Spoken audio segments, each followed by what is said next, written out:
प्यारे सज्जनों, सत्संग सुनने का लाभ मनुष्य को कई जन्मों के पुण्य से प्राप्त होता है। सत्संग मनुष्य को जीवन जीने और मरने की कला सिखाता है। मनुष्य को ये जीवन परमात्मा ने दिया है, लेकिन जीवन जीने की कला हमें सत्संग से ही प्राप्त होती है। प्यारे सज्जनों, सत्संग का मनुष्य के जीवन में बड़ा महत्व है। भगवान भक्तों के वश में होते हैं।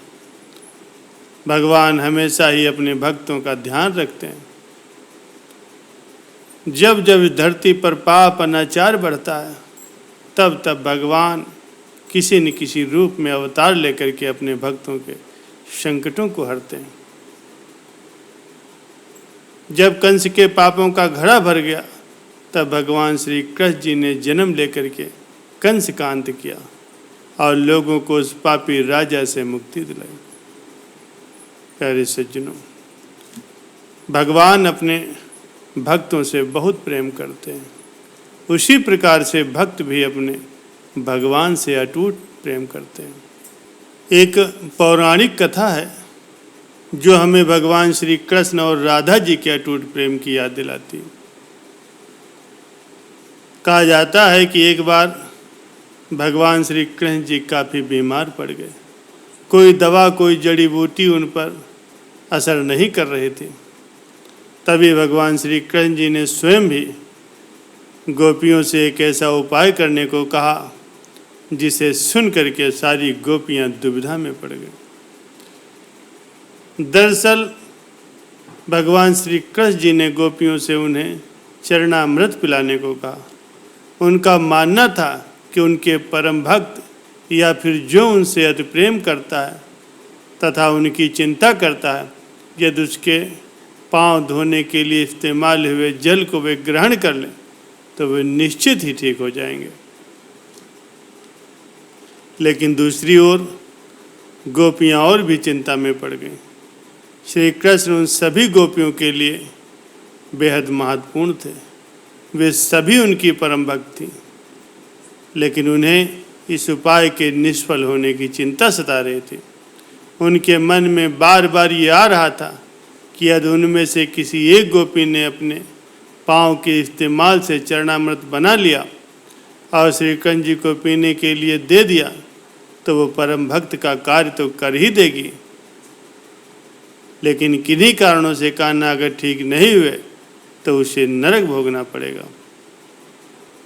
प्यारे सज्जनों, सभी गोपियां व्याकुल होकर के भगवान श्री कृष्ण की ओर ताक रही थी और किसी अन्य उपाय के बारे में सोच ही रही थी कि वहाँ कृष्ण की प्रिय राधा रानी आ गई।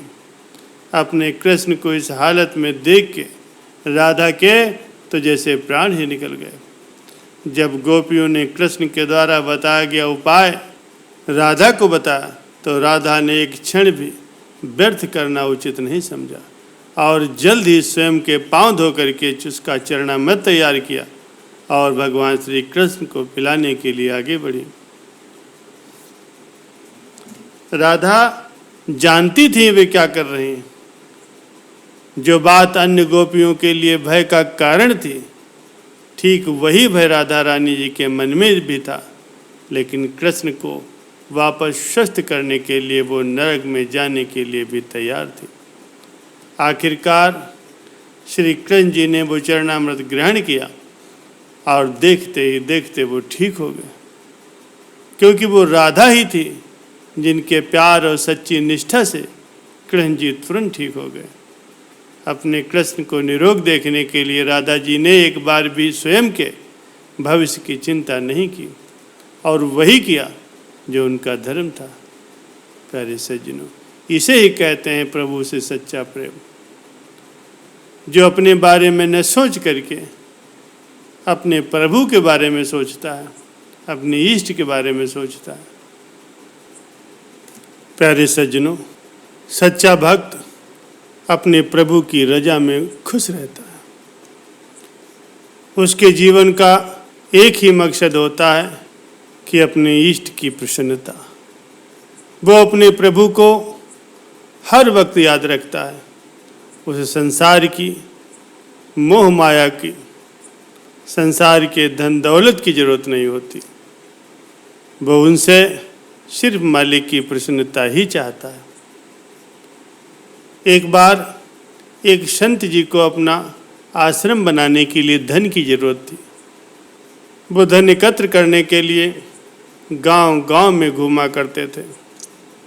एक बार एक गांव में एक बुढ़िया की कुटिया में जा पहुँचे। बुढ़िया संतों का बहुत आदर सम्मान करती थी। वो ईश्वर की परम भक्तिन थी। उस बुढ़िया की कुटिया बहुत ही साधारण थी। वहाँ किसी भी तरह की कोई सुविधाएं नहीं थी। रात हो गई और संत जी वहीं ठहर गए। बूढ़ी माँ ने उनके लिए भोजन बनाया।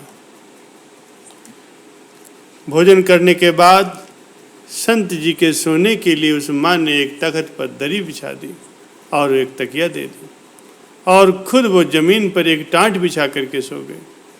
थोड़ी ही देर में वो गहरी नींद सो गई, लेकिन संत जी को नींद नहीं आ रही थी, क्योंकि वो दरी पर सोने के आदी नहीं थे। अपने आश्रम में सदा मोटे गद्दे बिछा करके सोते थे। संत सोचने लगे कि जमीन पर टाट बिछा करके सोने के बावजूद इसको गहरी नींद आ गई और मुझे तख्त पर दरी के बिछाने पर भी नींद नहीं आ रही।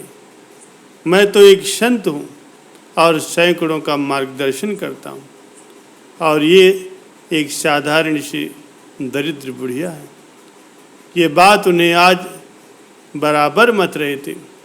सोचने लगे, एक दिन और यहाँ रुकता हूँ, देखता हूँ ये ऐसा कौन सा मंत्र जानती है कि ऐसी अवस्था में भी ये प्रसन्न होकर के चैन से सोती है। सुबह जल्दी उठ करके उस बूढ़ी माँ ने अपने हाथ से कुटिया की सफाई की, चिड़ियों को दाना डाला, गाय को चारा दिया और फिर सूर्य को जल अर्पित किया, पौधों को पानी दिया, अपने गुरु को प्रणाम किया, कुछ देर बैठ करके भगवान के नाम का सिमरन किया। आंगन में सब्जी तोड़ करके, खेत से सब्जी तोड़ करके लाई और उसका भोजन बनाया। संत जी को भोजन करवाया। दिन में आस पड़ोस की बच्चियों को बुला करके उन्हें हरि कथा सुनाई, हरि भजन का ज्ञान दिया। फिर संध्या पूजन किया। रात्रि को पुनः सादे भोजन का प्रबंध किया और फिर सोने की तैयारी की। संत जी सोचने लगे कि आज फिर नींद नहीं आएगी।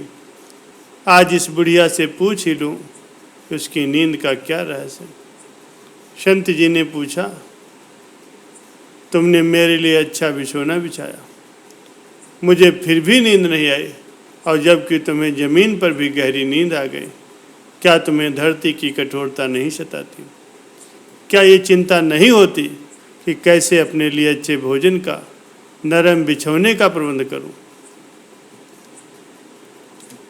वो बुढ़िया बोली, महाराज, जब मैं सोती हूँ तो मुझे पता ही नहीं होता कि मेरी पीठ के नीचे गद्दा है या टाट है। उस समय मुझे संतों के वचन के अनुसार दिन भर किए गए सत्कर्मों का स्मरण होता है और भगवान को याद करके अद्भुत आनंद मिलता है।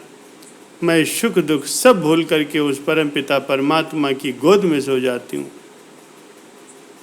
प्रभु के नाम का स्मरण करते करते मुझे गहरी नींद आ जाती है। संत जी ने कहा, मैं अपने सुख के लिए धन एकत्र करने के लिए निकला था। यहाँ आकर के मुझे मालूम हुआ कि सच्चा सुख भव्य आश्रम बनाने में नहीं, बल्कि संतोष के साथ मालिक के भजन सिमरन में है। और जो सुख इस दरिद्र की कुटिया में है, वो भव्य आश्रम में नहीं मिलेगा। प्यारे सज्जनों, फिर उन्होंने अपना सारा एकत्रित धन गरीबों में बांट दिया और स्वयं एक साधारण सी कुटिया में निवास करने लगे।